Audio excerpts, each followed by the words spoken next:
Today marks the observation of World Menopause Day, an international day to raise awareness of menopause and the options for support in improving overall wellness and health. This morning, we have Dr. Kathleen Allen Ferdinand, Board Certified General Practitioner, here to discuss menopause and this year's theme, brain fog and memory difficulties in menopause. Good morning, Dr. Allen Ferdinand. Welcome to Good Morning, SKN. Good morning, and thank you very much for inviting me to share in this day. It's our pleasure. So we're really excited, yes, can you tell, to interview her today for this segment. So would you please give us an overview of what menopause is?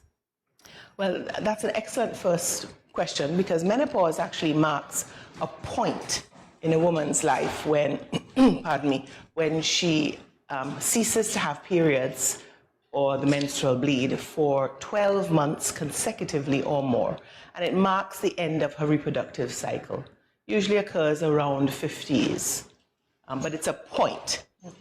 The period before that, leading up to that point, is called pre or perimenopause, and the period of her life after that is called postmenopause.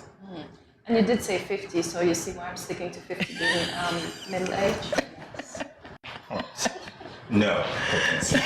All right, so speaking, Dr. Ferdinand, to perimenopause, when does it typically occur and what are some of the signs? Yes, so perimenopause, I think, is the thing that most people dread, although they usually call it menopause, because it's that period of change in a woman's life. So you've been going along quite well since menarche, or the onset of your period, and all of a sudden things start to work differently.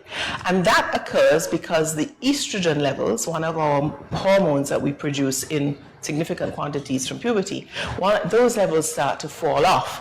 Usually starts around 35, and the hormone levels start to fall off, and these manifest in different ways.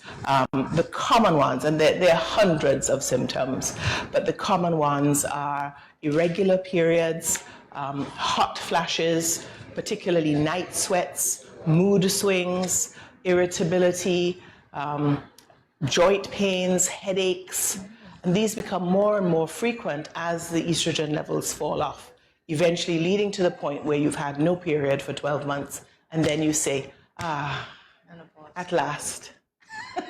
At last. At last. Do women really say at last? Because with all of those symptoms that you just say, especially the hot flashes that I hear yes, women well, complain about. Everyone doesn't experience every symptom. Okay. And we say at last because we've got to the point where we've done all the reproduction that we need to do. And now we're actually on the level with men where we can have a great life and not have to worry about getting pregnant. Oh, okay. And the men are happy not to deal with the mood swings, by the way. But we speak about menopause, right? Because it encompasses both men and women. What about men? How do men experience menopause, since we are on that topic? Well, I actually don't think that they do. Okay. They have, because although we both have the same hormones, estrogen, progesterone, testosterone, to name a few, and they're in different amounts, I don't think men experience menopause in the sense that we make it. I mean, they don't have periods. They're not the ones who, carry the children. They do have hormonal changes, and their testosterone levels do fall off. Yes.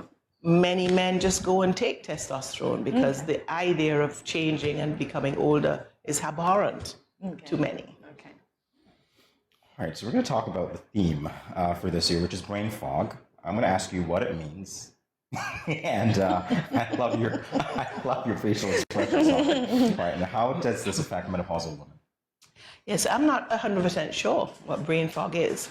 One of the main things that occurs to many women who are menopausal is that they experience extreme fatigue, and therefore they have cloudiness of, clarity of thought seems a little less. There are lots of ways in which they have insomnia. That's another cause of menopause. So if you're tired, going home after work, and then you don't sleep well, and then you wake up the next day and you start the whole thing over again, I presume this is what is being, pushed as brain fog. Lots of things help that. I mean, definitely exercise and good nutrition are very important. A lot of vitamin and supplement replacement do purport to address this, but I am not 100% sure that I am very clear or, satisfied with that terminology. But isn't that the same or something similar that happens to women who are pregnant? Well, Pregnancy fog? I don't know. I suppose I'm not so on with these labels really, because I don't want to use myself as an example, but I mean, I don't recall having pregnancy fog, and I'm not sure in my years of seeing pregnant women that they come and say I have pregnancy fog. So I'm a bit cautious about these little, All right. So, well, this is a question that I think you've answered before, but I'll ask it anyway. And I know it's different for many women. It's about the length of menopause. Yes. Yeah, that is challenging because it is as individual as women are. Often women come and say, well, how will I know when this is happening? I think there's no, some people say, is it when I started my period? I think the best indicator is to look at what the other women in your family have had. So the textbook answer is that from 35 on, you can start that menopausal journey. Before 35, we consider that premature menopause. And we do see that. I've seen it quite often in women who have served in the military, who have gone to far and exotic places and had all sorts of chemical things exposed, and usually the military is not very upfront with what they've been exposed to. And they can have premature ovarian failure. So that would not be considered menopause, although the symptoms are the same. So from 35 to, I would say, 65 are the period of time that most women will go through perimenopause, menopause, and start their postmenopausal phase. And from that point, from menopause till the day you're laid to rest, you are postmenopausal. There's this magic figure of 7 years that people come up and say, well, yeah, but I haven't had my period for 8 years. I'm still in menopause? Well, not really. You're postmenopausal, but you're postmenopausal until you die. Until you die. Yes. Okay. Are there any sort of symptoms associated with postmenopause? Any health risks, for instance, or anything like that? Absolutely. Excellent question. Yes, because estrogen is a remarkable hormone. And you know that saying that your grandma probably said, you never miss the water till the well runs dry? Yes. A lot of times we didn't know all the things that estrogen did until we stopped having it. So what are the main things? Well, I think one of the most important things is that estrogen is protective of the heart. And so what we find is that women, as they go into their postmenopausal phase, the incidence of heart disease comes up to the level of the male incidence of heart disease, because of course men don't have as much estrogen, and they have testosterone that is sort of controlling that. So when now we lose our estrogen, we now are expressing very similar hormones to the male, and our incidence of heart disease. So that would be my number one. The other two, I think, worthy of mention are osteoporosis, which is a brittle bone, and estrogen is responsible for retaining calcium in the bone, and when you lose estrogen, calcium exits, and so you get these very porous, brittle bones, which means that many elderly women, they walk out the door and bump their shoulder, and they can fracture. Very easy to fracture. The good thing is that in our population, people of African descent, we don't seem to see that as much as people in the Caucasian group. But it is still, it is still there. And then the third thing I would mention would be depression. I think as estrogen levels fall, many people feel, the mood goes low. And sometimes we think, oh, you're just feeling a bit blue. And doctors are guilty of missing depression as an actual diagnosis, because we just think, oh, you're just having a bad day. Yes. But then you have 2 bad days and 3 bad days, and you don't want to get out of bed. And so depression is definitely one of the things that we see with this estrogen depletion. Dr. Ferdinand, there is an interesting scenario that you usually present to people when you're talking about menopause. What can you tell us about that? Well, a little tongue-in-cheek, but I like to paint the picture, particularly when patients ask me about depression and the mood swings. And I paint a picture. I say, okay, let's take the average 55-year-old woman. She has worked all her life. She's had her 2 children. These 2 children have now gone out into the world, they've left the home, they may have children of their own. So they say, Grandma, can you help me look after this child? At the same time that that is going on, her parents are in their 70s or 80s, and they are sick or dying or past. So she's either on her own or she's waking up at 4 o'clock to cook a meal to take to her parents, bathe them before she gets ready to go to work. And then, in many instances, her partner, who may be perhaps a little older than her, 60-year-old, he's not understanding this 55-year-old menopause thing. So he's gone looking for the 25-year-old, who isn't menopausal. So she has to deal with that loss of companionship and, the reality of that. And then if you add to that financial stresses, I think that, for a 55-year-old woman, you almost wonder who wouldn't be depressed at that kind of pressure. Then you add on top of that your hormones start doing things that you weren't prepared for. And you don't have enough energy, and you feel tired, and you have headaches, and you want some support, and literally your whole support structure as you know it crumbles around you. And it can be a very, very challenging time. And by the way, this is October, which is also Breast Cancer Awareness Month. This is your high risk time. In your 50s and 60s, the incidence of breast cancer increases, significantly.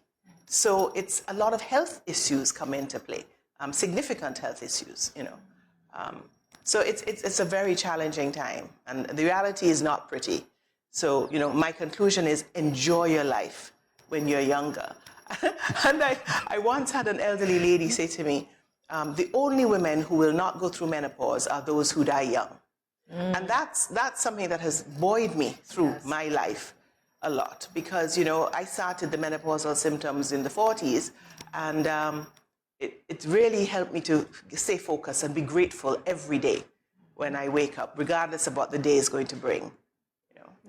So we spoke about lacking the support and stuff. What can our partners and our family around us do to assist us as we go through? Right. So again, like most things, it comes down to educating yourself, learning about it. And I mean, think about it. When you're 10 years old, if your mother or aunt or teacher or Sunday school teacher didn't tell you that you were about to have this bleed that you would have every month, you would have thought you're dying, right? You'd say, what on earth is going on here? I'm dying. So we prepare our youngsters at the beginning of our menstrual cycle and reproductive age, and we don't do anything at the other end.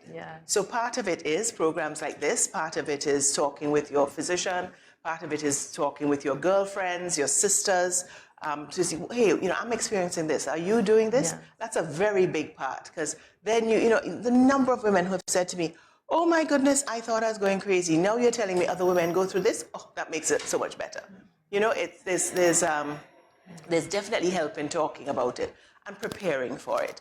And I have a checklist that I use in my office, and when I give it to patients, I say, you're not going to experience all of these things. But let's go through this list and see what you're experiencing. And they're amazed. And then I tell them, take that list home and share it with your partner. And so when you start involving your partner and say, listen, I'm in my 40s, I'm noticing I'm having hot flushes at night. This is my reality. And understanding partners go a long way to helping. If, however, the partners just think it's life as normal, this is the 24-year-old I started dating, and it's life as normal, then both of them are in for a shock. Wow, okay, that's a lot to process. Good information. Thank you. Yeah, despite my making light of it, I know this is very serious. So I want to return to cognition for a second. What menopause-related factors appear to influence cognition? Well, so memory loss. Memory loss, I think, is one of the common things. And there's simple things. You plan to do these 7 things, and when you get home at the end of the day, you've done 3, and you go, oh my goodness. So how do you deal with that? Well, you have phones, you have notepads, you jot them down, and little things like that. So those are the simple things. Where did I put my keys? Has anyone seen my keys? That kind of thing. However, you must not confuse that with the fact that as you get older, there are cognitive dysfunctions that do develop, that are separate illnesses. We know dementia, Alzheimer's. So you have to be, again, able to have a conversation with your doctor to say, is what I'm experiencing just normal change, in menopause, or is this something I should be concerned about? But I write notes like crazy, and then I can't remember where I put the notes. Ooh. You know, if I was savvy with the technology, I would use my phone, I guess. Yeah. But, you know, so. I actually thought you were being humorous when you said that you couldn't remember where you put the notes. Okay. Reality. It's serious Reality. business, this. It's serious business. Wow. And we have not mentioned one of the big things, perhaps the elephant in the room, is the changes in sexual function, which is something that occurs with many women as they go through menopause. Decrease in sexual desire, the decrease in sexual response, and literally painful intercourse, because one of the things that lack of estrogen does is dries the skin and thins the skin. And that includes the skin lining the vagina. So again, conversations with partners, that's really uncomfortable. I don't like that. Or using other things like lubricants, water-based lubricants to assist. Yeah. Is there an inevitable assumption that experiencing menopause means that women are getting old or something more catastrophic? No. Okay. No, it's not. And I mean, we don't, you know, that age, we had that little discussion before. Getting old, what does that mean? You know, there's some healthy, you know, 80-year-olds who are winning marathons. And, you know, so really you are as old as you feel. That is also not a comfort to me, because I feel like I'm about 80. And I'm only 58. But yeah, I would say no, you shouldn't make assumptions. Okay. And the main reason for that is that this whole barrage of symptoms, many women don't experience any. Okay. And some women experience a lot. So I don't think that it's a good idea to say this is what will happen. Okay. You know, I once knew an elderly lady who told me all she remembers about menopause was she'd get headaches and she would take a shot of rum, have a hot shower and go to sleep. And that was it. Nothing else changed in her life other than that. So, you know, that's... Like everybody deals with it differently. Yeah, we know you like the shot of rum. I'm just wondering about the correlation here, you know. Hey, anyway.